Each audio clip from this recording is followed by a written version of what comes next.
A paz do Senhor, meus queridos irmãos, alunos do nosso curso teológico, estamos fazendo as reflexões sobre o nosso livro pedagógico, da disciplina Apologética 2. E chegamos então na nona lição, a lição de número 9, Armadilhas Contemporâneas, parte 2, porque já vimos as armadilhas contemporâneas da parte 1. Nessa aula 9, você pode nos acompanhar, a página de número 143. Basicamente, nós temos duas temáticas relevantes, que é a questão do ecumenismo e também a questão da nova era. Nova era já foi muito discutido, já foi muito estudado, né? Parece que até deu uma sentada. Agora, continua em voga a questão do ecumenismo. A questão do ecumenismo continua ainda em alta. Dois tipos de ecumenismo. Aqui só irá falar sobre um, que é o ecumenismo realmente que tem mais a ver com a palavra da questão do mundo habitado, né? A palavra eucumenos. Essa palavra era tradicionalmente utilizada para a reunião das igrejas cristãs, das diversas denominações cristãs, e hoje a palavra ecumenismo também está sendo aplicado à reunião de todas as religiões, não necessariamente de matriz cristã. Então, um encontro ecumênico, aí reúne lá o Papa, o mulá muçulmano, o líder budista, o líder zoroastrista, uma série de líderes, o rabino, e eles chamam isso de encontro ecumênico também. Mas a ideia já é, então, uma outra percepção do ecumenismo.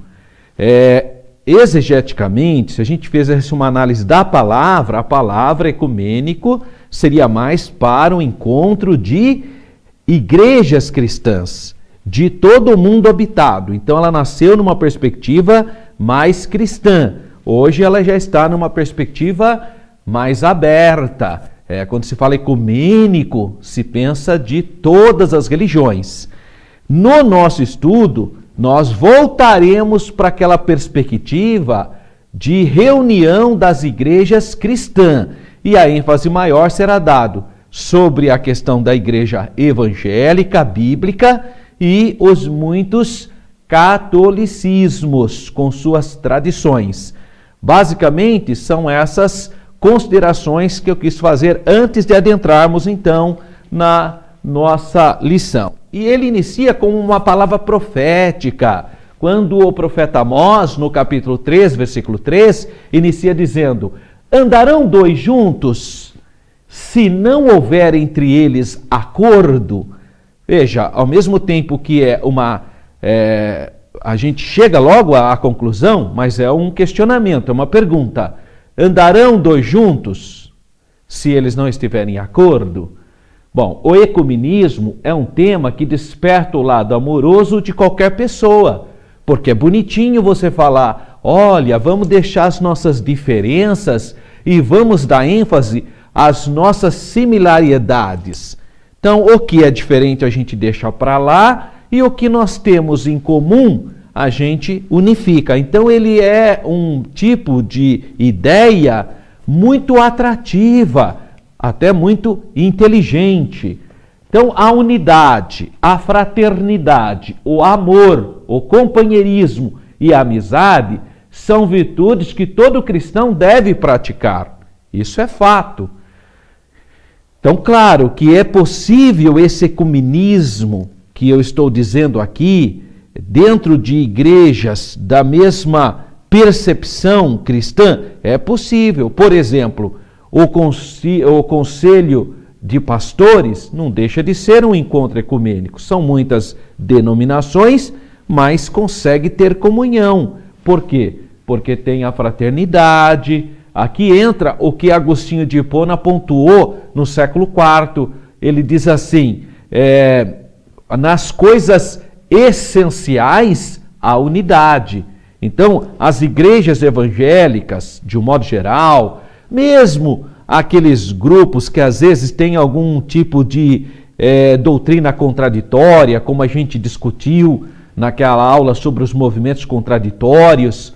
Nós sabemos que tem muitas pessoas ali que são pessoas de Deus, mas que têm uma doutrina, às vezes, contraditória, que não é totalmente bíblica, questionável, mas são pessoas de Deus. Você viu na aula do movimento contraditório, a gente apresentou várias lideranças. Tem muitas lideranças ali que são pessoas que são de Deus, mas tem um pensamento ali contraditório. Então esse é um caso, e isso é comum no meio evangélico. Então você pega todas as igrejas evangélicas, uma denominação às vezes tem, mas não é essencial. Não tem a ver com a divindade de Jesus, não tem a ver com a personalidade do Espírito Santo, não tem a ver com a doutrina da Trindade. Então não é essencial. Então o que não é essencial, né, a gente pode ter reunião e manter uma certa unidade de fraterna, de companheirismo, né? A gente não concorda com tudo que aquele líder fala, mas a gente admite que é uma pessoa que está, de alguma maneira, fazendo também o trabalho do Senhor, embora tenha alguma doutrina contraditória. Então, nessa perspectiva, a gente fala, é a palavra que Agostinho de Hipona usava no século IV. No que é essencial, nós somos unidos, ou seja, a divindade de Jesus, que o sangue de Jesus tem poder, não é? O Espírito Santo de Deus. Então, no essencial, a unidade. Ninguém é idólatra, né? São pessoas que realmente adoram o único Deus em espírito e em verdade. Então, no que é essencial, a unidade. O que não é essencial, aí a liberdade. Então, tem muitos líderes que a gente sabe que são pessoas boas, mas são líderes contraditórios. Né? Por isso mesmo que a gente fez aquela reflexão sobre movimentos contraditórios, doutrinas contraditórias. O apóstolo Paulo, em 1 Coríntios, capítulo 11, ele fala até convém que haja entre vós algumas heresias para saber quem realmente é fiel e quem realmente é plenamente dedicado. Tem essa perspectiva. Então, no que não é essencial, a liberdade. Então, tem gente que prega o evangelho tudo, mas vive uma vida meio estranha em relação ao evangelho em termos de riquezas desse mundo, por exemplo.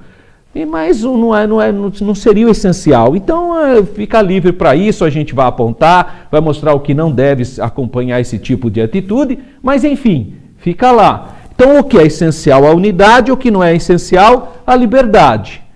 Bom, mas em tudo, a fraternidade, a caridade, o amor. Então, no século IV, essa foi a fala de Agostinho de Hipona, o conhecido na Igreja Católica como Santo Agostinho. Então, isso funciona numa perspectiva ecumênica de um conselho de pastores evangélicos, por exemplo. Funciona, tem essa perspectiva. Tá? Então, é nisso que nós estamos dizendo. Então, é possível ter um certo ecumenismo, mas dentro dessa perspectiva.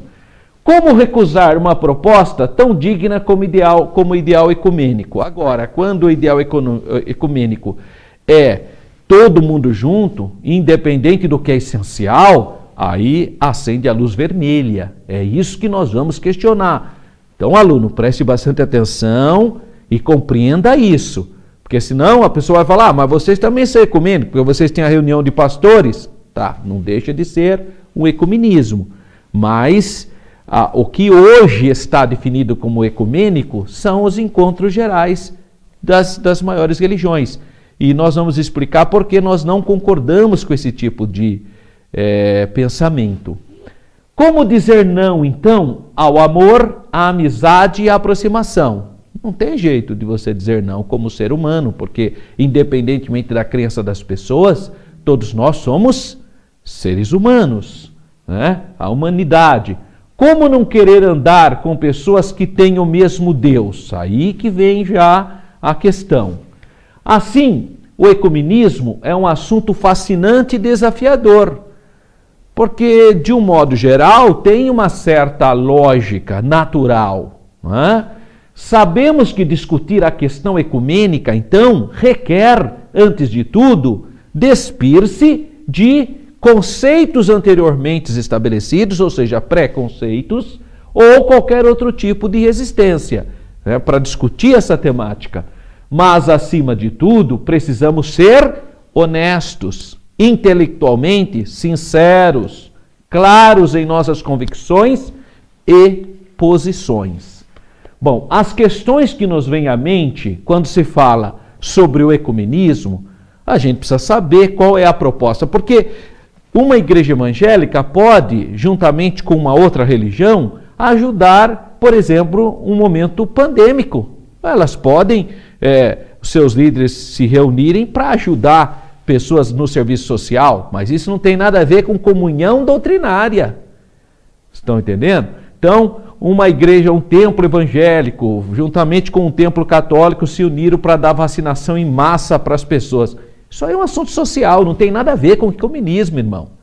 Então não vamos confundir as coisas. Estou falando quando as pessoas de formação teológicas, de definições teológicas diferentes, se reúnem para dizer que se trata da mesma coisa. Aí que acende a luz vermelha.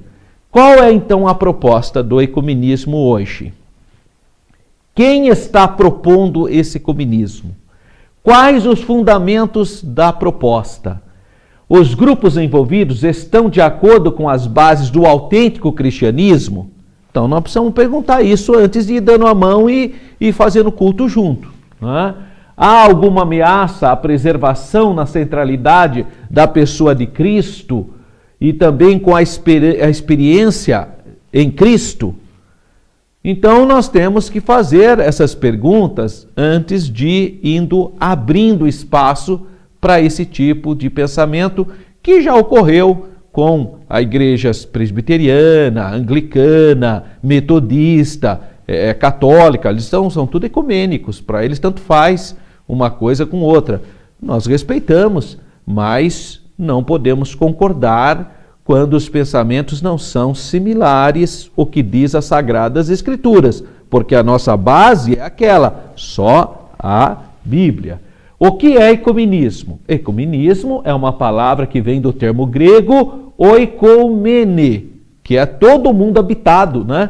Significa aquilo que pertence a este mundo, ou a todo mundo habitado.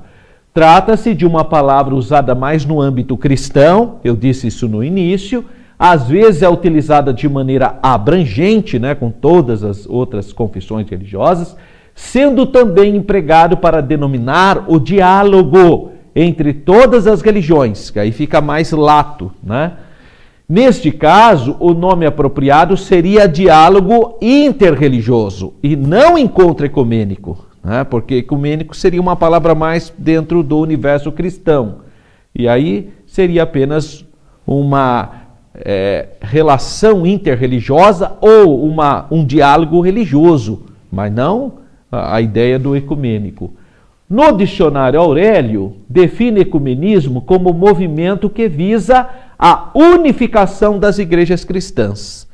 Está vendo que é uma coisa mais específica? É dentro do universo cristão. E aí entraria muitos catolicismo, o romano, o ortodoxo e o mundo protestante. A definição eclesiástica mais abrangente diz que é a aproximação, a cooperação, a busca fraterna da superação das divisões entre as diferentes igrejas cristãs. Atualmente, o termo tem um significado estritamente religioso, apesar do seu contexto histórico ser extremamente abrangente e abrangir os aspectos geográficos, culturais, políticos e, por que não dizer também, econômicos, não é? Em uma edição especial da revista Sem Fronteiras, sobre as grandes religiões do mundo, página 36, ali descreve o ecumenismo como um movimento que se preocupa com as divisões entre as várias igrejas cristãs. Por isso que no início da aula, de número 9, aqui do nosso curso de Apologética 2, eu já comecei a fazer as distinções, tá? Ele explica nessa revista Sem Fronteira, trabalham-se para que estas divisões sejam superadas de forma que se possa realizar o desejo de Jesus Cristo de que todos os seus seguidores estivessem unidos, assim como ele e o Pai são um. Então, esse é o grande slogan dessa proposta de união de todos os cristãos. Bom, independentemente da definição, o objetivo da Igreja Católica Romana, exposta no livreto O que é Ecumenismo, é buscar uma aproximação, o que muitas vezes dá a impressão de que o objetivo do movimento é acabar com outras igrejas para formar uma só. Mas segundo o pensamento católico, é trazer de volta à comunhão os chamados irmãos afastados, que seria o mundo protestante, os irmãos afastados, segundo, obviamente, a perspectiva católica. Bom, que já foi um grande passo, né? Porque até então, na mentalidade do catolicismo, era simplesmente tudo herege. Agora, já olhar para o protestantismo como irmãos afastados já é um passo enorme, e por isso que esses conceitos são conceitos pós-concílio do Vaticano II. Então, é uma coisa relativamente nova, é final do século XX e século XXI. Tá? Principalmente que na nova igreja todos se submetem a uma só autoridade eclesiástica. No fundo, a velha ideia do catolicismo de manter o Papa como o único representante dos cristãos na face da terra. Mas nem se for simbólico, né? Como uma autoridade simbólica, mesmo assim.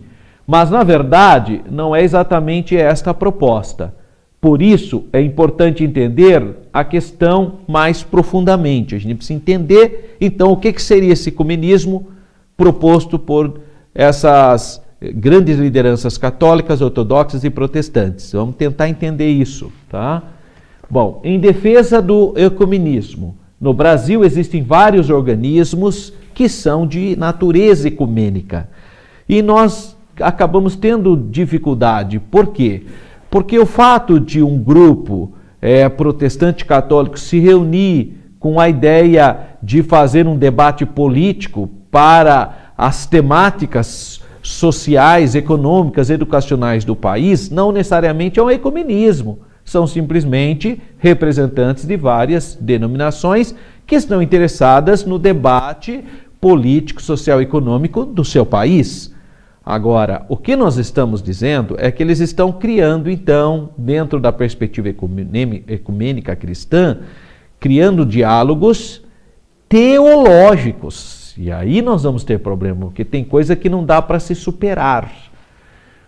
O mais importante parece ser o Conselho Nacional de Igrejas Cristãs, o CONIC. É famoso o CONIC, né? Ele foi fundado em novembro de 1982, com sede em Brasília, e o símbolo deles é esse aqui, ó, o barquinho.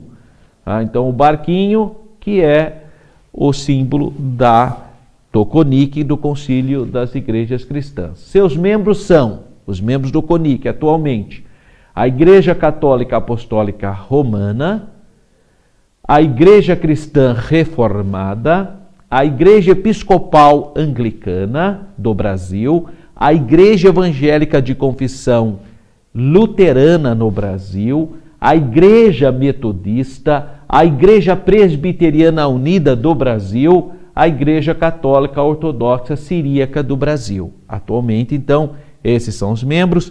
Por um tempo muito grande, fez parte do Concílio Mundial das Igrejas, por exemplo, a Igreja O Brasil para Cristo, na pessoa do Manuel de Melo, fundador dessa denominação evangélica pentecostal. Hoje, eu não posso afirmar categoricamente se ela ainda continua como membro desse Conselho Mundial, que é um conselho também de natureza ecumênica. Só para vocês terem uma ideia, há anos atrás, logo que eu assumi pela primeira vez a vereança na cidade de Campinas, eu que sou o vereador que apresentou para colocar no calendário oficial de eventos do município de Campinas, o dia da Reforma Protestante, no dia 31 de outubro. E quando eu fui colocar essa data no calendário oficial de eventos, eu procurei os pastores luteranos, né? Especificamente, eu fui então até a igreja luterana, fui muito bem recebido, tal. Mas uma coisa me chamou a atenção: quando eu disse que a gente ia fazer um culto no plenário da Câmara, uma apresentação sobre Lutero, em memória o dia da Reforma, o pastor fez questão de informar que ele gostaria que estivesse presente os representantes da Igreja Católica, tudo. E aí ele disse, porque nós somos ecumênicos e eu gostaria que os líderes católicos tal. E aí me surpreendeu, porque não era a minha perspectiva. Eu queria fazer um encontro do dia 31 em homenagem aos muitos anos. Naquela época era 400 e poucos anos da Reforma, agora são mais de 500, né? E a gente queria fazer alguma coisa pensando na Reforma, por que aconteceu a Reforma? E aí, obviamente, o motivo da Reforma foi os abusos da Igreja Católica, por exemplo. Então, eu percebi que nós íamos ter uma dificuldade ali. E então, o pastor luterano percebeu o meu constrangimento, ele sabe o que ele falou para mim, aí eu fiquei ainda mais constrangido ainda.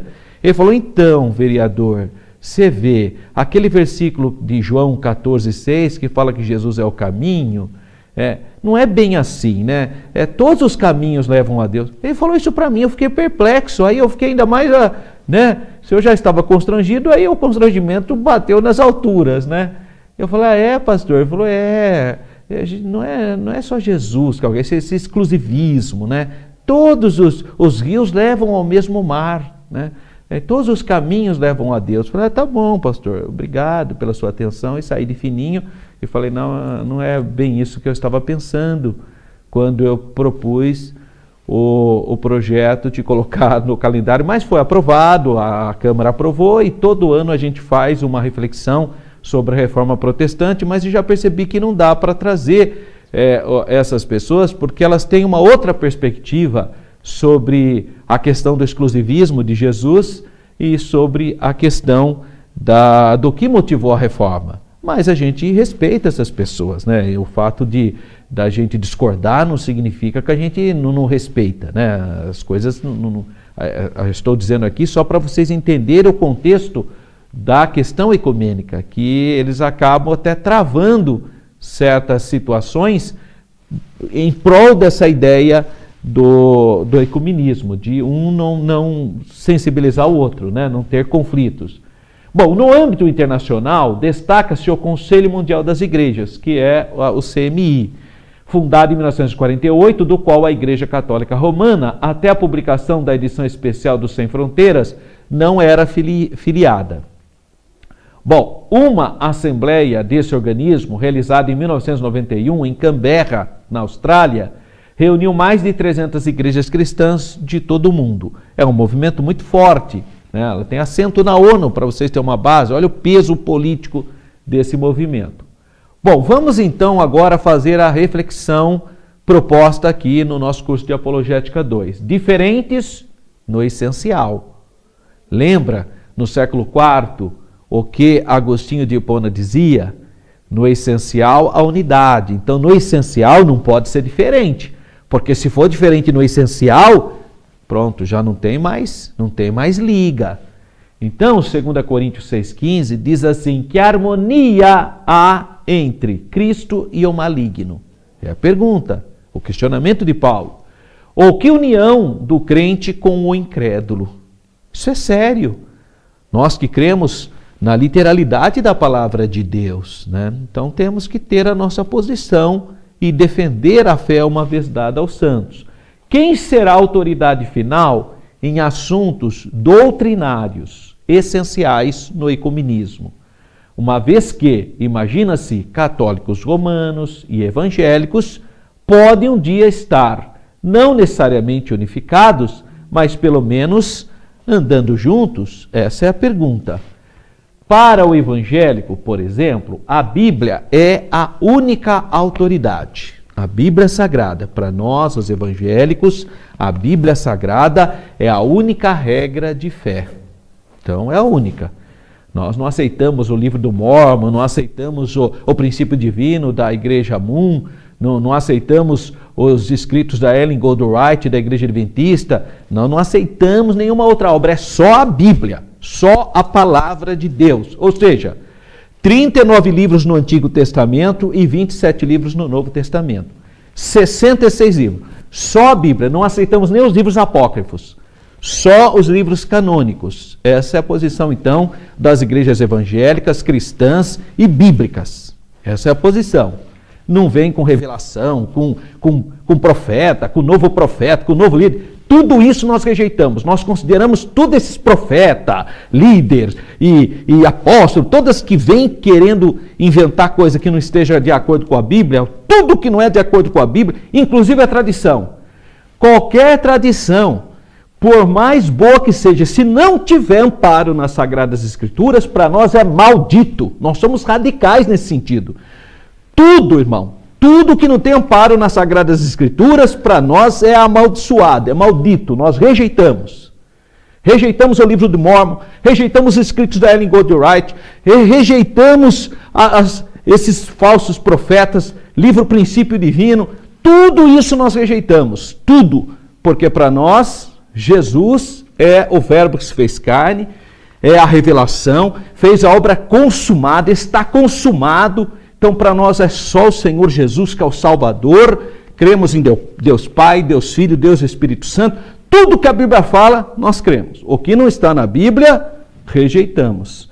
O que não está na Bíblia é uma tradição, mas não contradiz a Bíblia, nós podemos até tolerar, mas a Bíblia sempre em primeiro lugar. Essa é a posição, então, das igrejas evangélicas bíblicas. Para o catolicismo romano, porém, a ideia da fonte da autoridade é outra. Eles aceitam a Bíblia? Aceitam. Mas ao ladinho da Bíblia está a tradição e o magistério da igreja. Então, no mundo católico, no universo católico, além da Bíblia, é fonte de autoridade a tradição e o magistério da igreja. Já não dá.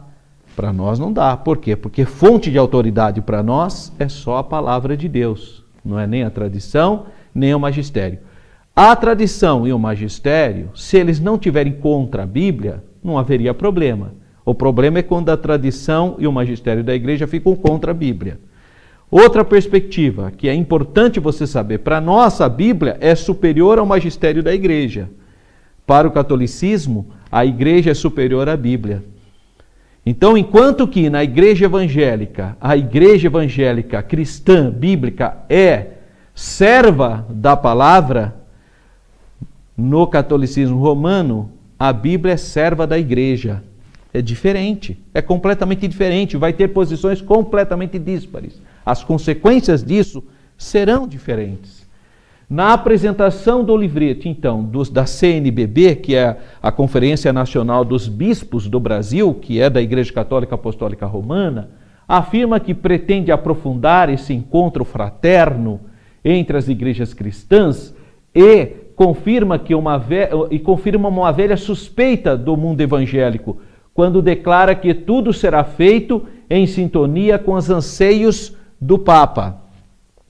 Isso porque, para os católicos romanos, o Papa é o supremo pastor e doutor de todos os fiéis. Ele é a autoridade máxima. Ele tem a infabilidade quando ele está na cadeira de São Pedro. É uma coisa que nós não aceitamos. Para nós, a única coisa que é infalível é a Bíblia. Não aceitamos nenhum tipo de homem, nem líder, nem ninguém, né? O evangélico não aceita a possibilidade de atender aos anseios do Papa. Por quê? Para aquele, Jesus é a única referência. Então, para o evangélico, a referência é o sumo pastor, é o Senhor Jesus. Ele é a nossa referência. Ele é o nosso Senhor. É Ele. O que Ele falou está registrado nas Sagradas Escrituras.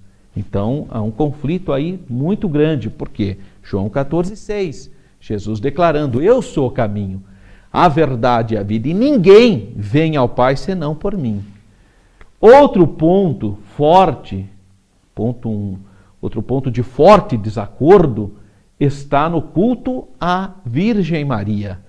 Esse culto que existe no catolicismo, que os próprios estudiosos católicos, eu, por exemplo, tenho um livro muito interessante chamado Culto de Maria Hoje, coordenado por padres alemães.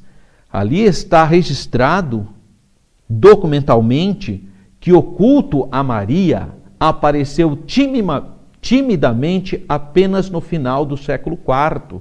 De fato, você não encontra o culto à Virgem Maria na Bíblia. Não existe.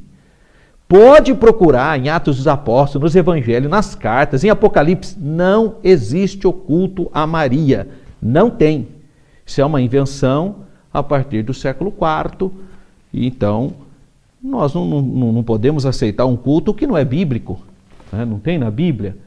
Então, principalmente agora, quando os católicos romanos colocam Maria como a estrela da nova evangelização, é uma verdadeira contraposição em relação à fé bíblica. Assim posto, as divergências em relação à autoridade papal, a tradições e magistério da Igreja Católica e o culto a Maria, são questões essenciais, são pontos inegociáveis e razões muito fortes na separação entre católicos romanos e evangélicos. Tem outros elementos. O culto aos santos é parecido com uma medianidade, porque se o santo já morreu e você continua invocando ele, está invocando alguém que já morreu. Então aí são coisas incompatíveis com a fé bíblica. O culto à imagem de escultura, condenado pela Bíblia. Ah, mas não pode fazer imagem? Para culto, não. Ah, mas então por que fez o querubim? Fez o querubim como símbolo. Ninguém acendia uma vela para o querubim, irmão. Ninguém falava, querubim cheio de graça, rogai por nós. Aliás, a Arca do Concerto ficava isolada. Pouca gente viu a Arca do Concerto na história de Israel. Eles viram quando? Nas peregrinações por 40 anos, depois Josué para conquistar a Terra Santa, depois ela entrou lá no tabernáculo, não saiu mais. Os filhos de Eli atrapalhado pegaram a arca para fazer uma média, a arca acabou sendo roubada pelos filisteus, aí voltou, ficou lá na casa de Obed-edom, ficou lá escondida, quando Davi quis trazer. Aliás, não podia tocar na arca. Hoje tem gente que pensa que pode tocar na arca, era torrado. Hoje tem até igrejas evangélicas que fazem a réplica da arca, fica a turma lá tocando, colocando pedido de oração. Uma bobagem, uma meninice. Porque a arca não podia ser tocada, ela era escondida. Ela ficava no local chamado mais sagrado dos sagrados. Se você tem 3 partes no santuário, que é o pátio, o santo do santo, o local santo e o local santo dos santos. Ninguém via a arca, irmão, basicamente, porque era o símbolo da glória. Não era imagens para cultuar, que nem hoje você vê nessas igrejas lá. A imagem está lá, a pessoa vai lá, fica olhando para a imagem, chora, acende vela, clama pela imagem. Isso é idolatria, irmão. Não adianta. O modelo piramidal de adoração do catolicismo, eu já falei aqui em aulas de apologética, é uma pirâmide. Lá em cima está a latria, que é ao Pai, ao Filho e ao Espírito Santo. Depois vem a hiperdulia, que é o culto à Virgem Maria. Depois vem a dulia, que é o culto aos santos e companhia limitada. Isso aí, irmão, você acha que um católico, coitadinho, que é sincero na sua religiosidade, você acha que ele vai chegar na frente da imagem de São Benedito e vai falar, bom, eu não posso adorar, isso aqui eu só posso render graças e homenagem, porque eu estou fazendo uma dulia. Aí depois ele vê a imagem da Virgem Maria e fala, agora é hiper, né? Então uma coisa maior, porque agora é para Maria, mas eu não posso adorar. Aí depois, a hora que ele vê a imagem de Jesus, agora é a dulia, agora glória a Deus, agora eu vou adorar. Você acha que um católico faz isso? Mas vamos aqui, sinceridade entre nós. Não é uma crítica, não é nada disso. É uma questão natural, é senso, é bom senso mesmo. Então, são questões que não dá para a gente ignorar, porque são essenciais. Olha só o que Pedro, irmão, em Atos dos Apóstolos, ele fala no capítulo 4, porque em nenhum outro nome foi dado. Não tem outro. Agora eles vêm com São Benedito, São Sebastião, Maria, mas a Bíblia fala que não tem outro. Quer dizer, ou você fica com a Bíblia ou você fica com o magistério da igreja, com a tradição da igreja católica. Não dá. Então, isso não significa que nós vamos desrespeitar, vai xingar, vai ofender. Não é nada disso. Não é uma questão de ofensas, é uma questão de postura bíblica. Se você quer ficar com a Bíblia ou você quer ficar com uma tradição humana e com uma tradição de magistério da igreja. Isso também é uma questão de liberdade, as pessoas crer também, pensar nesse sentido, como dizia John Stott. caminhos diferentes. Malaquias 4:2 declara para que Deus nos ensine os seus caminhos e andemos pelas suas veredas. Está aqui, o ensinamento de Deus e da sua vereda. Deixa eu te falar uma outra coisa, irmão. Irmão, mas cada um interpreta a Bíblia como quer. Não, senhor. Quem faz isso é irresponsável. Há uma regrinha de ouro da hermenêutica bíblica. Isso é importante você saber, aluno. Viu? Jamais dê interpretação da sua cabeça, do que você pensa, só para puxar a sardinha para a sua denominação. Não faz isso, não. Fica com o que a Bíblia fala. A Bíblia interpreta a própria Bíblia. Não pode pensar um versículo e construir um castelo em cima disso. Não pode, irmão. Você tem que olhar, ver o que o texto diz, ler o versículo, ver o texto, ver o contexto, verifica outras passagens, outras referências. É assim, a Bíblia não é de particular interpretação. Não, homens santos de Deus interpretaram a palavra de Deus. O Senhor Jesus revelou para o apóstolo Paulo, revelou para os seus apóstolos. Não é assim. Vê que Paulo fala do mistério, que é a questão da igreja, que foi revelado, é a revelação, Deus revelou. Pedro teve a revelação de Deus, tu és o Cristo, o Filho do Deus vivo. Quer dizer, a divindade de Jesus, mas foi revelação do Espírito Santo. Agora a pessoa, coitado, pega a Bíblia dela, lê tudo errado, que nem nós vimos um homem lá, há anos atrás, saiu até naquele programa do Fantástico da Rede Globo, saiu até lá, o repórter foi perguntar para ele lá, ele falou, está escrito aqui, vai e adultera com a mulher adúltera, vai a mulher e adultera. Aí foi, não, mas aqui está escrito, vai a mulher adúltera, não é para adulterar. Não, veja bem, aqui, porque ele nem sabia ler, irmão. Ele nem sabia ler, ele não respeitou o acento tão comum na língua portuguesa. Olha que estupidez. Ele já achou que devia adulterar com a mulher, sendo que ali falava da mulher adúltera. Então, está cheio de gente assim, falsos profetas, falsos líderes. Por isso que você tem que ler a Bíblia, estudar a palavra, orar, buscar Deus, ter temor de Deus. Leia todo o capítulo, verifica as referências, porque a Bíblia não é de particular interpretação. Homens inspirados por Deus é que inspiraram a Bíblia. Então você tem que ler a Bíblia, mas usar hermenêutica, a regra de ouro da hermenêutica bíblica. Qual é? A Bíblia interpreta a Bíblia. Não está entendendo? A Bíblia interpreta a Bíblia. Não é assim você vê a Bíblia falar isso, mas Beltrano. Sim, mas quem que é Beltrano? A Bíblia é a interpretação de Deus. Tá, mas por isso que está cheio. Não, o problema das muitas denominações não é nem por uma questão, às vezes, doutrinária, às vezes por usos e costumes, é uma outra coisa. Questão cultural é terrível, pesa demais. Então, grande parte de ter muitas denominações não é nem uma questão doutrinária em si. Você chega e vê os credos das igrejas são muito similares. O problema, às vezes, tem a ver com cultura, expressões como eu já falei, influência chinesa, influência japonesa, influência norte-americana, influência do próprio brasileira e sucessivamente. Então são mais questões de usos e costumes do que questões doutrinárias entre as muitas denominações evangélicas. Bom, o maior argumento do evangélico contra a proposta ecumênica da Igreja Católica Romana fundamenta-se em Amós 3:3. Andarão os dois juntos? Se houver, andarão os dois juntos, se não houver entre eles acordo? As retóricas, reflexões do profeta nos primeiros versículos do capítulo 3 resumem a lógica das situações contraditórias. Hoje essas perguntas poderiam ser levantadas do lado evangélico.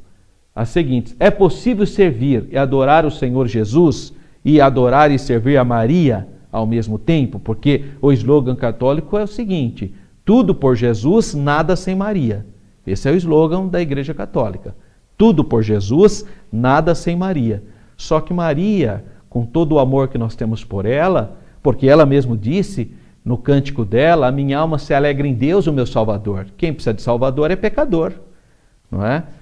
Então, com todo o respeito, porque nós temos todo o respeito e o amor pela mãe do Senhor Jesus, né? Como disse Isabel, a mãe do Senhor, né? Então nós temos todo o carinho e o amor por ela, mas ela não é o nome que a Bíblia fala para invocar.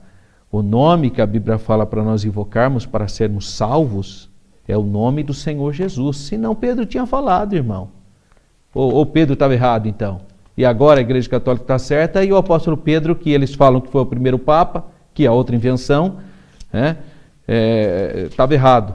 Agora só eles estão certos, sendo que Pedro, no seu discurso, aqui de Atos capítulo 4, fala abertamente, claramente no seu discurso, no versículo 12, e em nenhum outro há salvação, porque também debaixo do céu nenhum outro nome há dado entre os homens pelo qual devamos ser salvos. Só no nome do Senhor Jesus. Então como é que faz? É possível seguir a Bíblia e as tradições católicas romanas sem ferir a soberania de Deus? É possível submeter-se à autoridade do Papa e a do Senhor Jesus como cabeças da Igreja? Se conseguirmos dizer sim a essas indignações, então podemos começar a pensar no ecumenismo. Uma outra questão diz respeito ao jugo desigual, quando o apóstolo Paulo pergunta em 2 Coríntios, capítulo 6, versículo 14. Olha o questionamento de Paulo. Que sociedade pode haver entre a justiça e a iniquidade? Ou que comunhão da luz com as trevas? Ele fala, inclusive, da questão da Santa Ceia, né? Poderia uma pessoa participar do culto às divindades falsas, dos seus manjares, e depois de participar também da Santa Ceia do Senhor? Fala, por um acaso o corpo de Cristo é o corpo de uma prostituta? Ele faz esse questionamento, porque tem gente que acha que a pessoa pode tomar ceia de qualquer jeito. Não, venha, irmãos Beltrano, irmãos, chama todo mundo.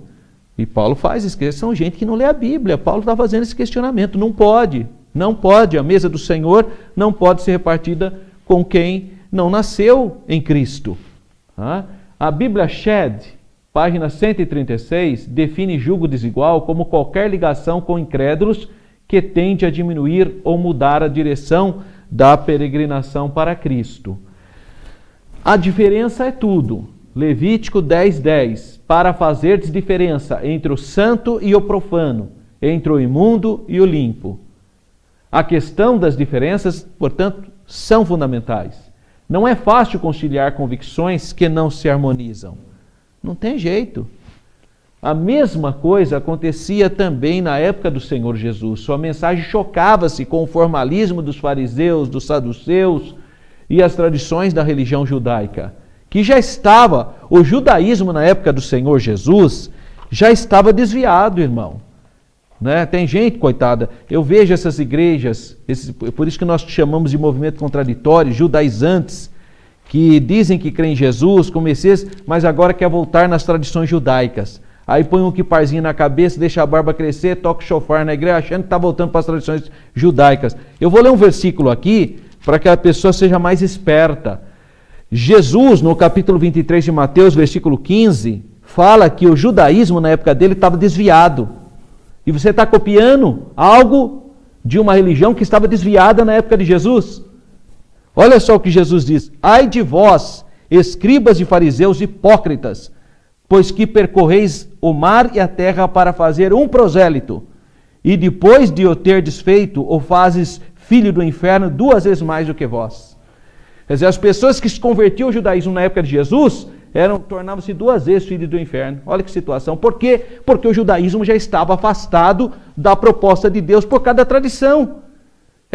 Não era mais a Bíblia, não era mais a Torá, a lei, eram tradições, interpretações. E eles ficavam seguindo mais a interpretação do que a palavra. Agora tem gente, até a igreja evangélica, pegando práticas judaicas da época de Jesus, que Jesus condenou, e achando que a gente está voltando para a época de Cristo. Você não está voltando coisa nenhuma, você está voltando para o mundo, para as tradições. Não tem nada a ver. Paulo fala que quem agora está em Cristo, nova criatura é, as coisas velhas se passaram, eis que tudo se fez novo, glória a Deus, Jesus é a nossa salvação. Não são as tradições, os usos e costumes, toda essa bobagem cultural. Fomos libertos pelo sacrifício expiatório de Jesus na cruz do Calvário. Graças a Deus. Cada povo tem sua identidade cultural. O povo judeu tem o seu, o povo brasileiro tem o seu. São identidades culturais. Mas não vai querer pegar, querer imitar o judeu. Não é isso que a Bíblia manda, irmão. Você é filho de Abraão porque Jesus circuncidou seu coração. Louvado seja o nome do Senhor. Então, o mesmo acontecia na época de Jesus. Aquelas tradições, tudo já desviado, como diz aqui em Mateus 23:15. Seria possível sentar e negociar com os fariseus?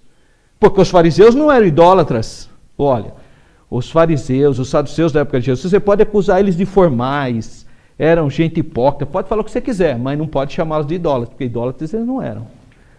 A idolatria em Israel foi curada com o cativeiro babilônico. Pode observar, antes do cativeiro babilônico, você lê o Novo Testamento, irmão, é uma confusão. Vira e mexe, eles vão atrás de ídolos, de imagem, de deuses. Mas depois do cativeiro, o cativeiro foi como um hospital que curou. É como o seguinte, vocês gostam de adorar ídolos? Então Deus enviou eles para a sede mundial da idolatria, que era a Babilônia. E a hora que eles viram a sede mundial da Babilônia, da idolatria, se curaram, se converteram. Olha, irmão, você pode ler o Novo Testamento, pode observar que eles são repreendidos por causa da hipocrisia, por causa da tradição, mas não por idolatria, porque eles foram curados da idolatria. Então a pergunta é, seria possível sentar e negociar com os fariseus? Sentar e negociar com os saduceus? Dava para Jesus conversar com Caifás e tentar um acordo? Ou com Anás, que eram os sumos sacerdotes da época? Por que o jovem rico não pôde seguir a Jesus? Por que os seguidores ocasionais de Jesus se dispersaram, se escandalizaram?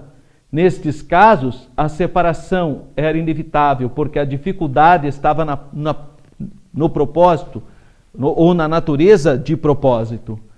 Quando o povo de Deus entrou na terra prometida de Canaã, Deus insistia em que o seu povo não se misturasse com os povos pagãos. Agora, irmão, claro que tinha pagão de bom coração, porque isso sempre teve, não é? Eu chamo eles de sinceramente errados. Eles são sinceros da sua prática religiosa, só que estão errados. E a sinceridade deles não torna o certo errado e nem o errado certo. Então,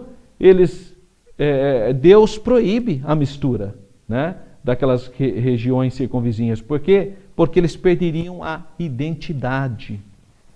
Josué, o grande líder dos hebreus, ao conclamar o povo para a renovação do pacto com Deus, declarou que qualquer que fosse a posição deles, ele já havia decidido. Olha só, Josué 24:15. Eu e a minha casa serviremos ao Senhor. Porque já tinha gente ali achando que aqueles cultos lá de Canaã não era tão ruim assim. Estava avisando que, caso eles tornassem a outra direção, ele se manteria fiel ao Senhor, manteria fiel na obra de Deus. E se realmente decidisse tomar outro caminho, haveria então a necessidade de separação. A questão da unidade dos cristãos. Vamos então pensar um pouco sobre o versículo especificamente usado pelo ecumenismo cristão para tentar justificar essa união entre católicos, evangélicos, protestantes, as igrejas cristãs de um modo geral. João 17:21. Para que todos sejam um, como tu, ó Pai, o és em mim, e eu em ti, que também eles sejam um em nós, para que o mundo creia que tu me enviaste.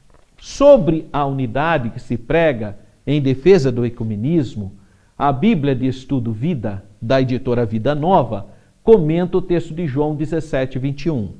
Jesus não orou pela unidade institucional. Aqui que eles cometem o erro deles. Porque eles acham que é uma união institucional. Não é união institucional, mas pela união espiritual.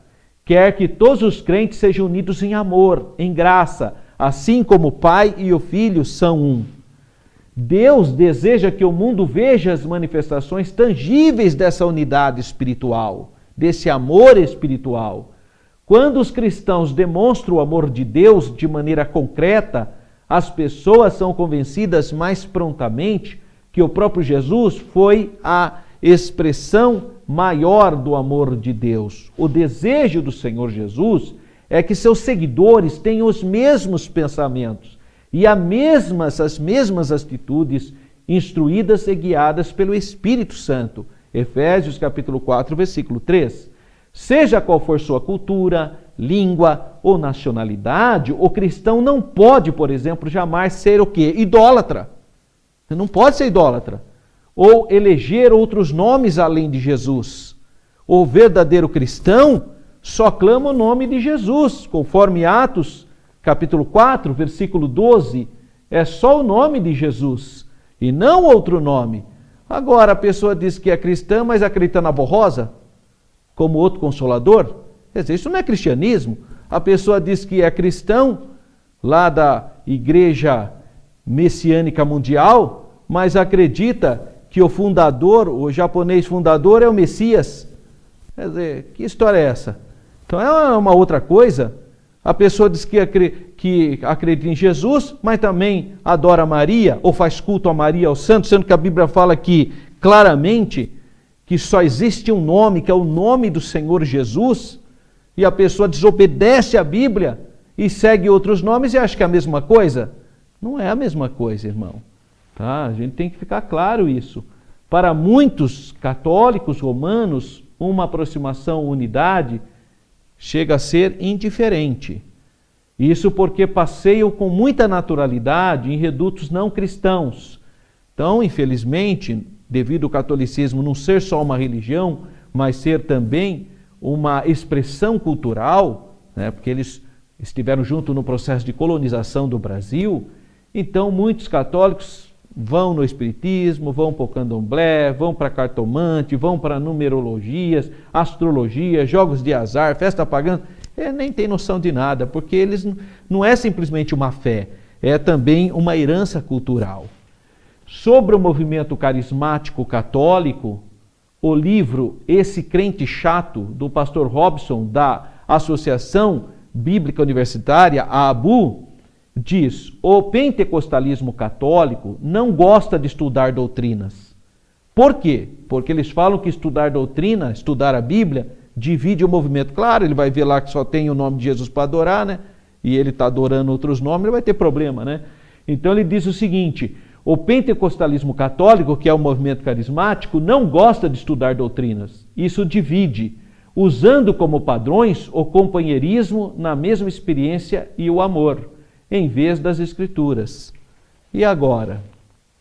Isso nos mostra que o critério é a unidade pela unidade apenas.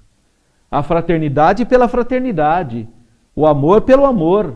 As línguas pelas línguas. E nada pelas Escrituras. Nada de acordo com a Bíblia. A Bíblia já não seria o critério normativo de verdade, de julgamento e de discernimento. Por isso é mais um movimento, né? A ingenuidade, a falta de conhecimento doutrinário, a falta de coragem para proclamar as Escrituras como única regra de fé e prática, a falta de postura para dizer não, a busca de um amor e de uma fraternidade são alguns versículos usados por Satanás para selar tal espírito ecumênico. Porque, na verdade, só traz confusão, tira a pessoa do alvo que é Cristo. Todos de espírito aberto, devemos proclamar unidos a mensagem do Calvário, de Bíblia em punho, buscando o Consolador, o Espírito Santo da verdade. Essa é a vontade de Deus para com todos. Não, ainda não. 1 Coríntios 6,12. Todas as coisas me são lícitas, mas eu não me deixarei dominar por nenhuma delas. Uma coisa é certa: enquanto as doutrinas antibíblicas da Igreja Católica Apostólica Romana perdurarem, a resposta da comunidade evangélica, assim como na indagação de Amós, tenderá a um não. Ainda não, não é possível. A unificação ou a aproximação ainda é uma possibilidade remota. Apesar de ter a ação ecumênica como irreversível, o catolicismo romano sabe dessa dificuldade. Então a Igreja Católica declara: a Igreja Católica não abre mão do seu primado, ou seja, do Papa. É por isso que ela também não consegue nenhuma união mais estável com o catolicismo ortodoxo, porque os católicos ortodoxos não aceitam a primazia do Papa. Não abrir mão é um péssimo sinal para quem quer se aproximar. Observe como a visão da Igreja Católica é: por ter sido fundada pelos apóstolos Pedro e Paulo, a instituição vê-se como a única representante legítima de Cristo. Daí o adjetivo apostólica, que se segue ao católica. Ao definir-se também como romana, a Igreja diz ao mundo que não existe outra autoridade que se equipare ao Papa, ao Pontífice de Roma. Ou seja, o ecumenismo, para a cúpula da Igreja Católica, não passa de uma relação estratégia entre partes que nunca serão iguais. No bojo de sua visão como instituição cristã, percebe-se que ela traz um ranço de preconceito religioso acumulado, então, nos últimos 500 anos. Estariam hoje Pedro e Paulo orgulhosos da igreja que fundaram em Cristo? E quanto a Maria? Poderiam adorá-la e aceitá-la como corredentora na obra da salvação? Então hoje, se o apóstolo Pedro e o apóstolo Paulo estivessem vivos hoje, eles participariam do culto a Maria? Eles participariam dos cultos aos santos, invocando pessoas que já morreram? Eles fariam isso? Claro que não, porque isso vai contra os ensinamentos deles. Seria a Maria a estrela da nova estratégia de evangelização? Observam como os últimos papas têm canonizado pessoas. É uma estratégia de evangelização da Igreja Católica. A canonização exagerada. O João Paulo II canonizou mais santo do que todos os papas juntos na história. Só para você ter uma base. Seguiriam a tradição em detrimento das Sagradas Escrituras? Você acha que o apóstolo Pedro preferiria a tradição do que a palavra de Deus? Dizer sim ou não para o ecumenismo depende da natureza da proposta apresentada. Jesus rejeitou a ideia de Pedro em Mateus 16, 23, quando este lhe propôs um caminho diferente daquele que o levaria ao Calvário. Parecia uma boa sugestão, uma proposta interessante, mas Jesus a classificou de inspiração satânica. E era Pedro que andava ali com Jesus. Nem sempre precisamos concordar com o que parece ser óbvio e coerente. É preciso ir mais a fundo na questão. Não há por que não estar andando juntos quando se vai na mesma direção. Se nós estamos no mesmo direção, no mesmo barco, seguindo o mesmo mapa, usando o mesmo veículo, guiados pelo mesmo condutor, aí tudo bem. Se, no entanto, o caminho que a Igreja Católica Romana tomou é verdadeiramente aquele de João 14,6, eu sou o caminho, a verdade e a vida, então nós estamos unidos. Se é só o Senhor Jesus, o nome de Jesus. Mas se na sua autossuficiência decidiu tomar outro caminho, ou trocar no mapa de guia, naturalmente católicos e evangélicos se afastarão um do outro. Isso é natural. Não é? Qual é o nosso barco, então? A discussão sobre o ecumenismo não se esgota aqui, nessa reflexão rápida. Há muito mais para se estudar e entender mediante a iluminação do Espírito Santo. O que posso categoricamente afirmar é que, como crentes, cristãos bíblicos, que cremos na Bíblia, precisamos satisfazer, em primeiro lugar, a vontade, a orientação, a soberania de Deus, e não os nossos próprios desejos humanos, ou os anseios do Papa, ou qualquer outra exigência de natureza puramente humana e institucional. Gostaríamos de estar andando juntos? Sim, como na proposta da Igreja Católica Romana, no mesmo barco, como ilustrado nos símbolos do movimento ecumênico do Concílio de Igrejas? Sim, mas antes da saída, a gente precisa confirmar se teremos o mesmo capitão, o mesmo destino, o mesmo caminho, uma só esperança nessa viagem, a vida eterna. Apesar dos esforços de aproximação, do entusiasmo, da propaganda espiritualmente da unidade, porque isso tudo é uma propaganda que tenta sensibilizar as pessoas, inclusive utilizando textos da Bíblia, infelizmente ainda não existe boas condições de navegar. Nós estamos passando por uma grande tempestade. Essa é a realidade. O mau tempo, que são as doutrinas essenciais diferentes. Nós não estamos dizendo, então, questões periféricas. Eu vou repetir de novo o pensamento de Agostinho de Hipona no IV século. No essencial, a unidade. A questão aqui é essencial. A questão são doutrinas que têm a ver com a salvação. Então, no essencial, a unidade. Se não fosse essencial, tudo bem, aí você dá liberdade. A pluralidade de usos e costumes e outras coisas mais não é essencial. Aí daria para caminhar. O problema é que é uma questão de essencial. Então, o mau tempo, que são as diferenças doutrinárias sérias. O capitão, Jesus, ou é Maria? A bússola, a Bíblia, ou são as tradições? A direção, alguns querem ir direto para o céu, outros precisam dar uma paradinha no purgatório, segundo a tradição católica. E a esperança, uns esperam só em Cristo, outros exigem um pouco mais, que é o slogan do catolicismo: tudo por Jesus, nada sem Maria. Então é um outro pensamento, é uma outra linha. Sem sintonia com os anseios de Deus, nenhuma tentativa de aproximação pode ter êxito. Nenhuma. Só poderemos estar andando juntos quando decidirmos fazer uma só coisa, adorando e servindo um mesmo Deus, um só Espírito, a única verdade, em comum acordo, como fez o profeta Amós em sua indagação.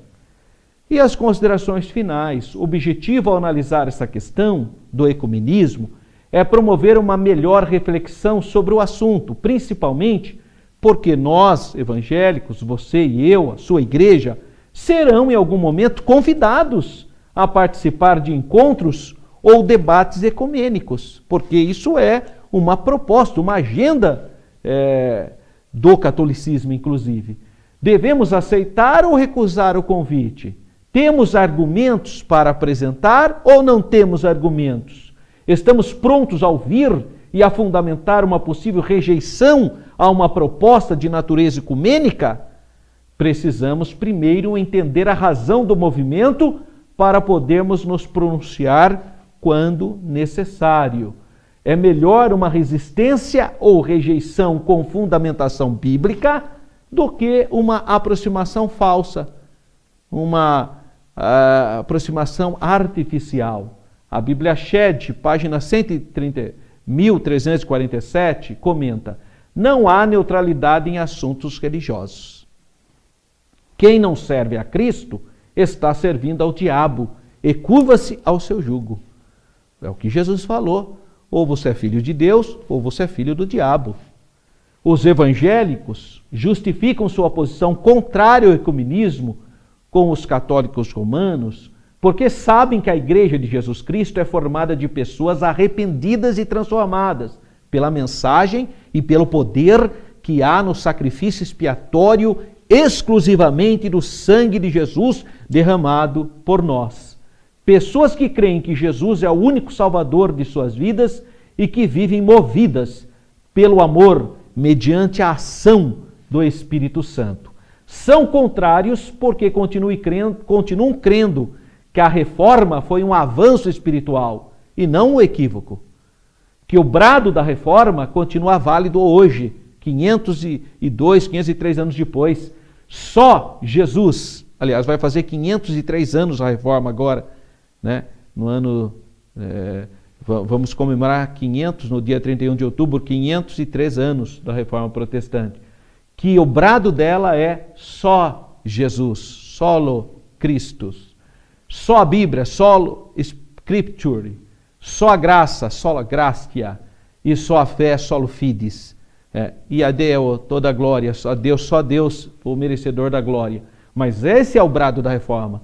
Só o Senhor Jesus, conforme a pregação dos santos apóstolos Pedro e Paulo e demais. Só a Bíblia, porque ela é a palavra de Deus. Só a graça, a salvação é pela graça, pelos méritos expiatórios de Jesus. Porque a graça toca em você, habilita o teu livre-arbítrio para crer ou não crer. Quem crer e for batizado será salvo, e quem não crer será condenado. Mas eu preciso de fé. Então, o brado da reforma é vivo ainda hoje, né? 500 anos depois. Só Jesus, só a Bíblia, só a graça, só a fé.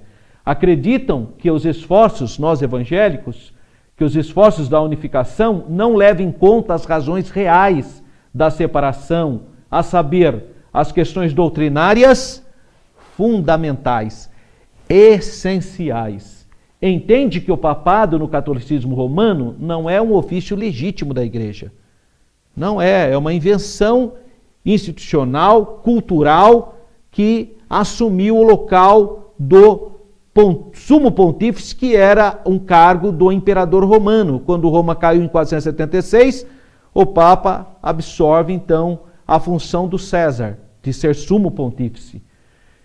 Que a maior parte do corpo doutrinário e o ensino do catolicismo romano nada tem a ver com os princípios bíblicos, nem serve de progresso histórico válido na nossa espiritualidade. A maior parte, então, dos grupos evangélicos continuam firmemente apegados à Bíblia como única autoridade válida e questão de fé e de prática, asseverando que todas as demais supostas autoridades, eclesiásticas ou tradicionais, apenas obscurecem as questões envolvidas em vez de esclarecê-las. Não cremos que a divisão institucional da igreja prejudica a essência do evangelho. Não cremos nisso. Em Apocalipse existem 7 igrejas, uma diferente da outra, mas todas o Senhor Jesus se apresenta como igreja dele. Tem uma igreja lá, Laodiceia, que está basicamente desviada. Tem a igreja de Filadélfia, que é uma bênção. Mas são 7 igrejas diferentes, administrações diferentes, instituições diferentes, mas Jesus apresenta como sendo igreja dele. Então, não cremos que a divisão institucional da igreja prejudica a essência do Evangelho de Jesus Cristo. O que prejudica e se constitui escândalo é o distanciamento da Bíblia.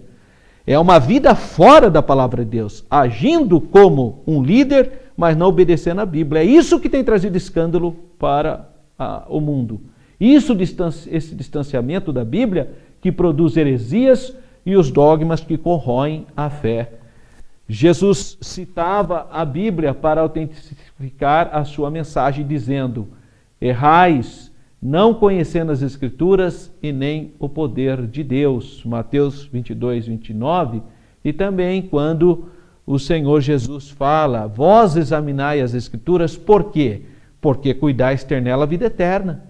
Então, os judeus examinavam as Escrituras. Então, Jesus falou: examinais as Escrituras, ou seja, vocês examinam as Escrituras. Mas por quê?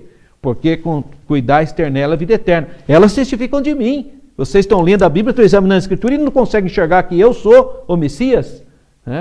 O mesmo faziam os apóstolos nas suas pregações e cartas às igrejas da sua época. O Senhor Jesus não aceitou nem minimizou as divergências como sendo insignificantes, mas condenou-as explicitamente. Ele recusou reconhecer os líderes religiosos como irmãos, embora também fossem judeus. Ele não aceitou a mistura de doutrinas. O Senhor Jesus ensinou que existem somente 2 caminhos, o da salvação e o da perdição. Ensinou que você é filho de Deus ou então é filho do diabo. Muitas pessoas que estão falando em unidade ecumênica ainda não conhecem o Senhor Jesus, não nasceram de novo, não deixaram sua antiga vida de pecado, de prostituição, de vícios, de questões mundanas, impuras. Não conhecem Jesus, não têm comunhão com o Senhor Jesus, têm comunhão com uma organização religiosa. Não conhece a Bíblia, preciso conhecê-la e nós não iremos sacrificar a verdade em nome de uma pseudo-unidade ou qualquer outra coisa. Não vamos sacrificar a palavra de Deus para contentar o homem, em hipótese alguma. Bom, no seu livro tem aí um quadro que mostra as diferenças entre a fé cristã e a fé evangélica, né? Um pequeno quadro mostrando esse diferencial. E eu coloquei aí de maneira bem resumidinha os assuntos e as diferenças para você também verificar. O fundamento da igreja evangélica é Cristo, que é a pedra, a rocha. O catolicismo está fundado em Pedro. Quem é a cabeça da igreja? Cristo. O catolicismo é o Papa. Quem é o único mediador da igreja para os evangélicos bíblicos? Jesus Cristo.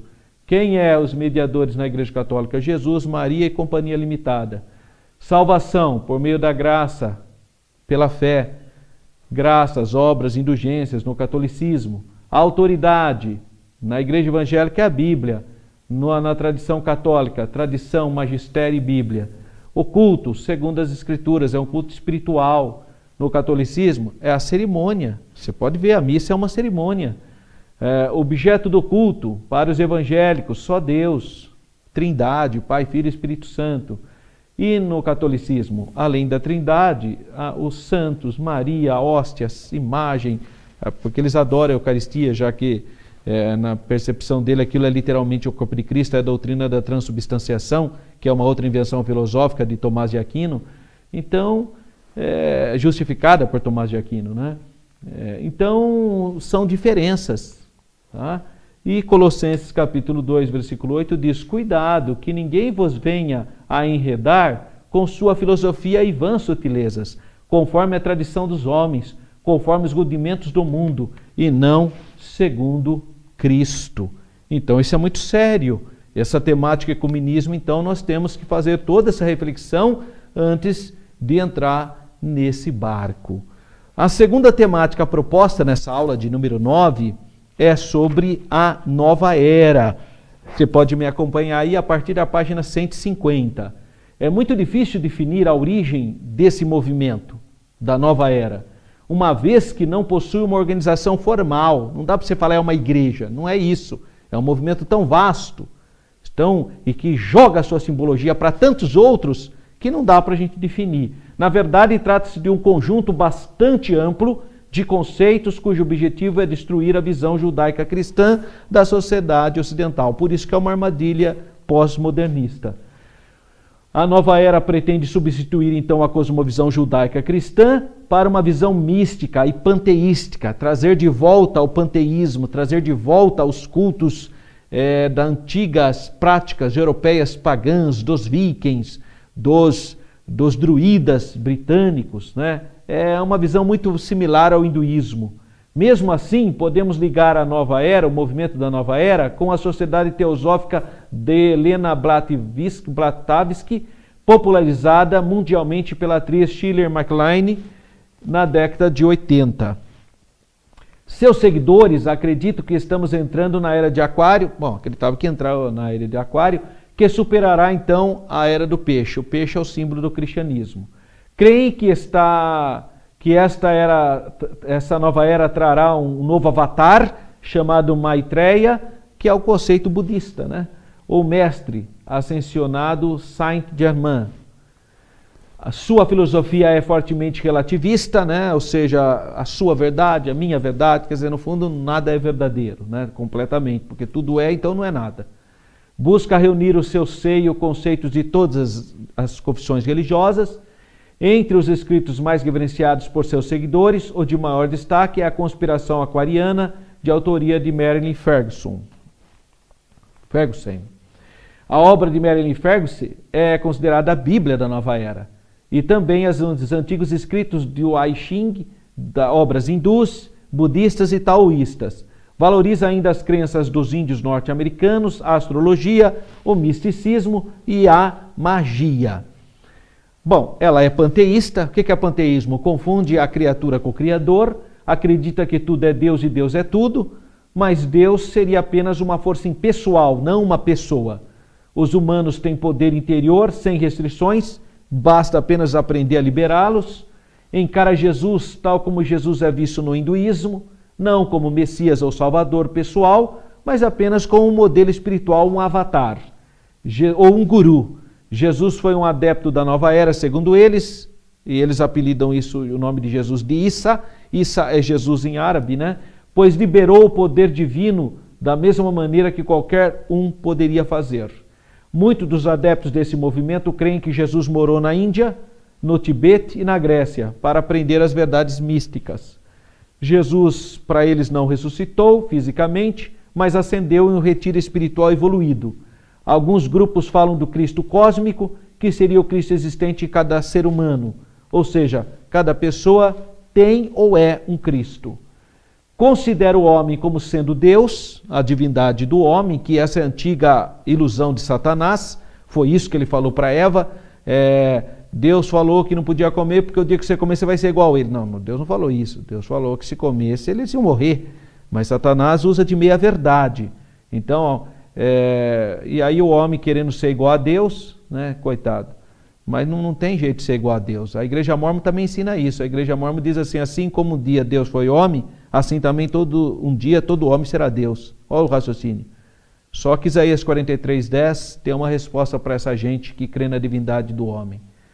O profeta Isaías, capítulo 43:10, declara: Vós sois as minhas testemunhas, o meu servo, o qual escolhi ou elegi, para que saibais, creiais e entendais que eu sou mesmo, e que antes de mim Deus nenhum se formou, e depois de mim nenhum haverá. Pode tirar o cavalinho da chuva, não existe a possibilidade de uma outra divindade, não existe, não haverá, não houve antes nem haverá depois, tá? Mas eles consideram o homem como sendo uma divindade, supervaloriza a capacidade humana e busca desenvolvê-la pela prática de yoga, dos mantras, da meditação transcendental. Desenvolveram sua própria medicina, a qual chama de holística, de rolos todos, a fim de tratar o homem fisicamente e espiritualmente.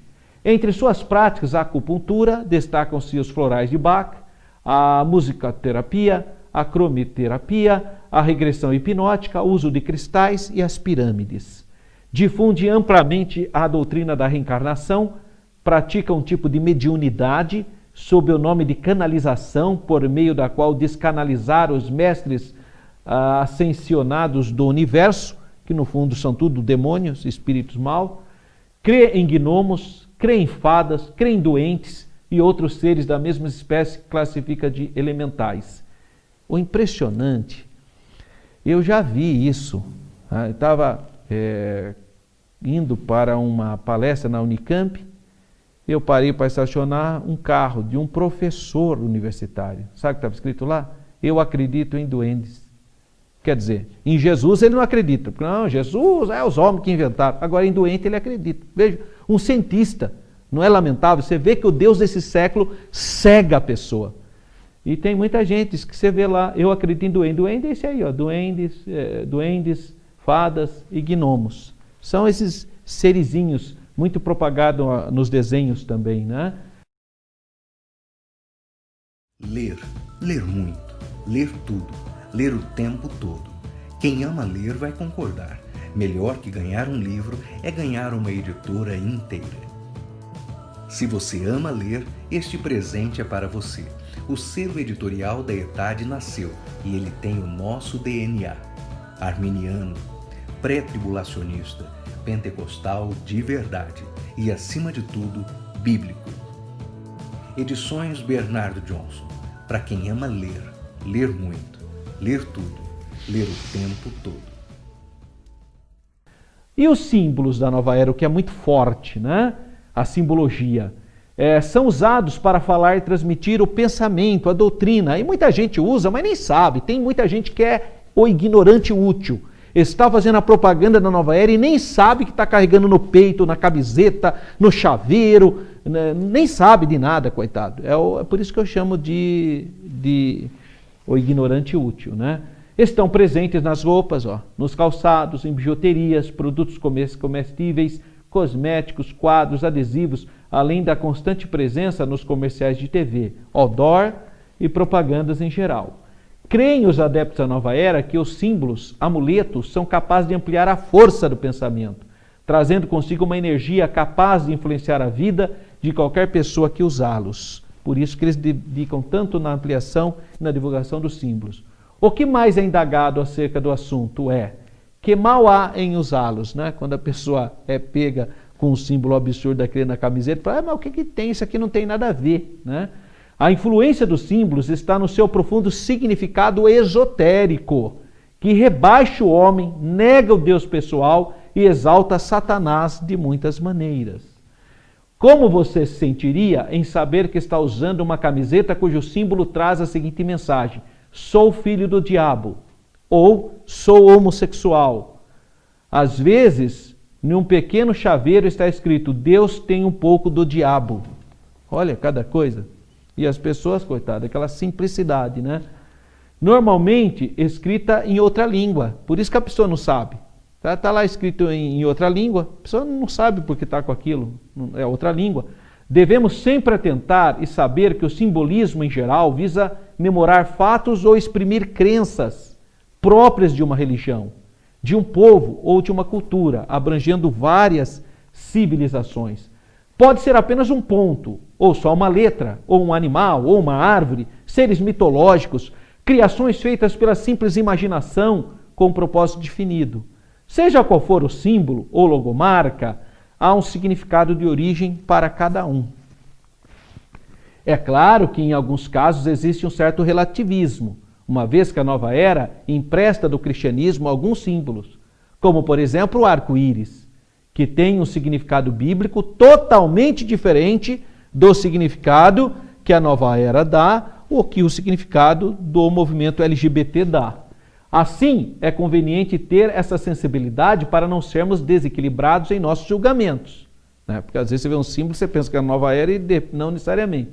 Apresentamos a seguir alguns dos principais símbolos do movimento usados no Brasil e no mundo. Alguns só, não dá para falar de todos.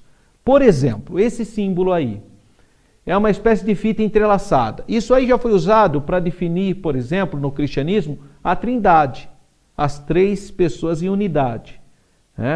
Mas você também observa que é mais usado essa fita entrelaçada aí em uma outra perspectiva. Sua origem é recente em relação aos outros símbolos e foi concebido pelo esoterismo teosófico para explicar a interação do homem com as forças do cosmos, para explicar o homem fortemente unido ao visível e ao invisível, ao poder de supostos mestres de outras dimensões, seres evoluídos e dotados de grande inteligência.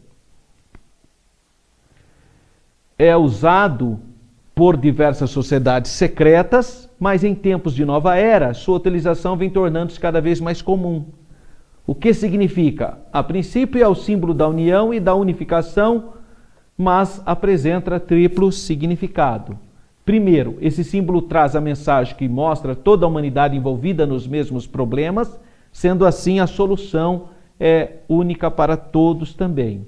Segundo, a fita não tem início nem fim, significando também o ciclo evolutivo da vida. E terceiro, o laço dá a entender que toda espécie de vida e tudo que nos cerca está amarrado ou intimamente ligado a uma fonte geradora de todas as coisas, e dela depende para continuar o ciclo vital. Em relação às três alças e sua representação, as três raças, troncos originais e países descrentes unificados sobre um só governo mundial, pois essas três raças constituem hoje a humanidade, que seriam os semitas, os camitas e os jafetitas. Bom, e isso é o que eles falam, né? Mas eu já vi casos de você falar, olha, isso aí é a fita entrelaçada, um símbolo da nova era. Você, não, isso aqui é da doutrina da Trindade, é o Pai, Filho e Espírito Santo, um único Deus. Olha. Então, precisa ter muito discernimento sobre a questão da simbologia. Esse símbolo é muito famoso, muito em camiseta de jovens, que é o símbolo da anarquia. A história desse símbolo, aproveitado pela nova era como uma conotação de rebeldia, não é tão antigo como alguns outros, né? Tudo começou no final do século passado, durante a grande efervescência política na Europa, que adentrou ao século XX em plena rebuliço. Os desencontros de opiniões eram mais intensos e agravados com as novas ideias propostas por estudiosos como Karl Marx e outros como Engels, por exemplo. As pessoas que achavam que podia chegar a uma sociedade tão perfeita que não havia necessidade de governo. Por isso a anarquia significa não governo. Quer dizer, a ideia seria o seguinte, a sociedade ela era tão boa, tão eficaz e tão funcional, que não precisa de polícia, não precisa de chefe, não precisa, porque cada um sabe fazer a sua parte. Quer dizer, é uma sociedade fictícia, né? Mas eles foram interpretados como, bom, se não tem governo, então não é uma anarquia, né? E aí a anarquia acabou virando bagunça, sendo que a ideia não era essa, né? O símbolo foi criado para identificar o movimento anarco-sindicalista, que pregava então a rebelião contra o quê? Contra a autoridade. porque eles achavam que cada um devia fazer o seu papel. Mas isso é uma ilusão, né? Isso nunca aconteceu. Então, era um sistema que não precisaria de autoridade. Significado: como o próprio nome diz, anarquia é um estado de coisas que o diabo gosta, né? Que você não crê mais na autoridade divina. Pois seu trabalho é criar caos onde Deus criou a perfeição. É a negação do princípio de autoridade, desordem e confusão. Esse símbolo ficou associado a isso hoje. Embora, exegeticamente falando, anarcon vem de não governo apenas, né? O símbolo está muito comum em adesivos, pichado em muros, em roupas, em grande quantidade. Outro símbolo é a cruz quebrada, pé de galinha, né? Ou também a cruz da paz. A origem, no princípio da Idade Média, com o nome de pé de bruxa, pé de duende. Era utilizado como sinal de Satanás. Muito misticismo também, né? Utilizado por muitos místicos, esse símbolo ficou bastante tempo sem sua propagação. Sua volta deu-se a partir de 1958 por um ateu chamado Bertrand Russell. Ele denominou o símbolo de paz sem Cristo e usou como se fosse um grito pela paz. Foi também muito usado nos Estados Unidos pelos hippies, aquele movimento dos hippies, que o denominavam de cruz de Nero. O símbolo é muito usado pela juventude como se fosse uma demonstração de que tudo está em paz, né? Está tudo em paz. Essa falsa paz já começa a ser assunto principal, então, da imprensa mundial. O tema atual das conferências internacionais é a paz, a redução de armas destruidoras, fechamentos de bases militares e destruição de armamento. A paz que a nova era busca, só Jesus pode dar. Qual o significado da cruz quebrada, ou a cruz de Nero, ou a cruz, ou o pé de duende? Qual que é? A cruz representada com os braços quebrados, o que seria uma suposta ilusória vitória de Satanás sobre a cruz de Jesus. É um símbolo de ódio contra Deus, um dos sinais preliminares do anticristo. Esse símbolo é também utilizado em rituais de magia negra, servindo como sinal de blasfêmia nos cultos secretos. E um dos símbolos mais famosos que está na bandeira da Coreia do Sul, o Yin e Yang, que é da cultura do Oriente. O Yin e Yang, de caráter meramente filosófico, apareceu na China milhares de anos antes do Senhor Jesus. Ele tornou-se popularmente conhecido através do imperador Fuxi, um mestre da técnica da acupuntura, que era o quê? A acupuntura, quando é feita por religiosos chineses, eles evocam forças espirituais sobre o corpo do indivíduo até deixar o corpo em harmonia. Por isso que a gente sempre fala para os cristãos, quem quer fazer acupuntura, procura apenas uma técnica médica, não um chinês taoísta ou shintoísta, porque ele vai invocar forças espirituais sobre o seu corpo. Então precisa tomar cuidado. Eu sei que tem gente que faz acupuntura, mas apenas uma acupuntura técnica, né? Não tem a ver com essa espiritualidade. Precisa tomar cuidado quando você for procurar um método alternativo como a acupuntura, você tem que perguntar quem é que vai fazer. Porque se for um chinês espirituoso que vai invocar forças espirituais sobre o seu corpo é o templo do Espírito Santo, você tem que ter discernimento, né, irmão? Agora, se for um técnico, uma pessoa técnica, no Ocidente tem muito técnico, que não tem nada a ver com espiritualidade. São técnicas, né, que vão tentar provocar alguns nervos, algumas partes do corpo, na tentativa, então, de tirar a dor, tal. Aí é um caso diferente, então precisa tomar só esse cuidado. Por quê? Porque a ideia da acupuntura está intimamente ligada a isso, a você harmonizar as forças espirituais dentro do corpo, que é a questão do yin e yang, é o feminino e o masculino, tá? Então, muito usado para o tratamento de doenças. No livro Símbolos da Nova Era, explica: as técnicas dessa prática estão contidas no livro clássico de medicina interna do Imperador Amarelo, escrito em 2880 a.C. Na obra desse imperador, ele expôs a teoria de que o universo é o campo de batalha das forças opostas. Ele aproveitou a concepção do Yin e do Yang para estabelecer essa dualidade, encaixando-se em um sistema de tratamento para a acupuntura. Segundo sua teoria, o homem, tal como tudo ou mais, é formado de Yin e de Yang, forças que normalmente se encontram equilibradamente distribuídas. Essa é a questão. Entretanto, quando o organismo é atingido por qualquer doença, essas forças se desequilibram, predominando uma e escasseando a outra, em algumas regiões do corpo. Bom, o significado do símbolo passou a representar a doutrina do negativo positivo, ou seja, é o equilíbrio das energias cósmicas divinas com seus dois polos opostos, Deus e o diabo. Observe então o duplo significado do símbolo. Deus tem um pouco do diabo e o diabo tem um pouco de Deus. Um precisa do outro, desse dualismo. Outro significado, dentro do homem desperta um lado feminino e dentro da mulher um lado masculino.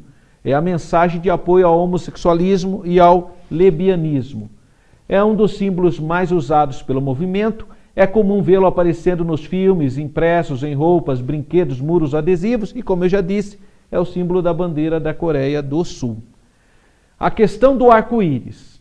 A origem do arco-íris tem um grande significado na Bíblia, né? Gênesis 9:13. Disse Deus: porei nas nuvens do meu arco, será por sinal da aliança entre mim e a terra. E são então essas 7 cores que formam o arco-íris. Biblicamente, o arco-íris é o símbolo de uma aliança de Deus para com os homens através de Noé, resultado do amor e misericórdia divina. Se observarmos bem, existe algo de diferente nesse símbolo, isto é, um detalhe importantíssimo. O arco-íris da nova era, ele tem apenas 6 cores. Ele não tem 7. Ele tem significados diferentes. Esse arco-íris está pela metade, o que mostra o seu significado. Simboliza uma ponte que faz união entre terra e céu, uma ligação do homem com as energias cósmicas, da alma com o próprio Lúcifer, afirmam seus adeptos. O arco-íris não usado, o arco-íris então não é usado como é o símbolo da fé tradicional. Não é o arco-íris tradicional, aquele que liga a terra com a terra. Ou seja, o arco-íris mencionado na Bíblia Sagrada não é usado, não é o mesmo usado pela nova era. Com isso, afirmamos, nem todo arco-íris é da nova era, né? Então é importante ficar claro, porque tem o arco-íris usado pelo movimento LGBT, tem o arco-íris da nova era e tem o arco-íris da Bíblia, tá? E outro símbolo, o pentagrama. O pentagrama, também conhecido como estrela de 5 pontas, é também um símbolo antiquíssimo, com sua história intimamente ligada à magia, à bruxaria, com muitas interpretações místicas, mas também simplesmente o símbolo de países islâmicos. Existe países islâmicos que está na bandeira o pentagrama. Ficou conhecido por ter largamente utilizado pelos seguidores de Pitágoras, sob a forma denominada pentalfa, que seria o emblema da perfeição, por isso acaba entrando em algumas bandeiras de alguns países. O pentagrama foi mais usado como amuleto para dar sorte e proteger contra maus espíritos. Significado: a presença do pentagrama é ostensiva na rosa cruz hermética, havendo um em cada ponta dos braços, além de um hexagrama, uma forma especial da estrela de 6 pontas, também conhecida como a estrela de Davi. A estrela de 5 pontas, esotericamente, é considerada um emblema do princípio inspirador do bem, verdadeiro e belo, tanto no mundo como no homem, né? Com uma ponta voltada para cima, atrai energias positivas. Com as 2 pontas para baixo, causa efeito contrário. A mão chifrada, né, que é muito utilizada por jovens no rock, né? A mão chifrada é o sinal de reconhecimento entre aqueles que estão no ocultismo. Ele também pode ser usado inocentemente por aqueles que identificam com uma música do heavy metal.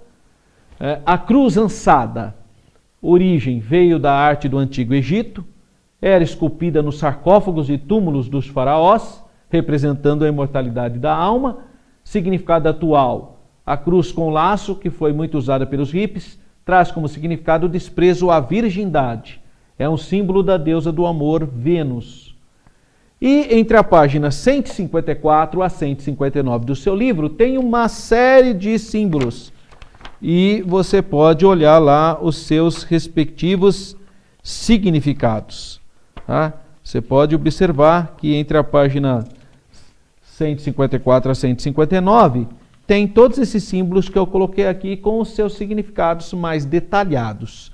Então, uma aula de número 9 com bastante conteúdo, mas sempre tem mais conteúdos para se pesquisar, porque existem livros específicos sobre Nova Era com todos os detalhes dos seus muitos símbolos detalhadamente comentados. Que Deus continue abençoando a sua vida. Fique na paz do Senhor.